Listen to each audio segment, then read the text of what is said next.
50-এর মারাকানা ট্র্যাজেডির পর ব্রাজিল ফিরেছিল। বাবার কাঁধে বসে খেলা দেখা পেলে বাবার কান্না দেখে প্রতিজ্ঞা করেছিলেন বাবাকে বিশ্বকাপ এনে দেয়ার। ছেলে শুধু প্রতিজ্ঞাই রাখেনি, বিশ্বকাপের ট্রফিটাই একেবারে নিজের সম্পত্তি করে বাবার জন্য নিয়ে এসেছিল ব্রাজিলে।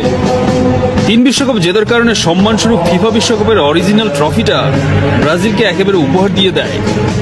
বর্তমানে বিশ্বকাপ ট্রফির যে রূপ, এটা মূলত এসেছে ব্রাজিলের কারণেই। 58 বিশ্বকাপ জয়ের পর আর পেছনে ফিরে তাকাতে হয়নি ব্রাজিলকে। ফুটবলের আদিম কুংফু রূপ ভেঙে জেগো বেনিতো বা সুন্দর ফুটবলে জন্ম দিয়েছিলেন পেলে, ভাভা গারিঞ্জারা। নৈপুণ্যের নায়ক ছিলেন পেলে। বলা হয়ে থাকে what you see in football now, Pele did it first. উরুগুয়ের প্রথম 2টা বিশ্বকাপ জিতলেও ল্যাটিন আমেরিকান ফুটবল পৃথিবীতে আলাদা জায়গা করে নিয়েছিল মূলত ব্রাজিলের এই সুন্দর ফুটবলের কারণে। 70-এ ব্রাজিল বনাম ইটালির যে ফাইনাল হয়েছিল, এখন পর্যন্ত ফুটবল বিশ্বকাপের সেরা ফাইনাল বলা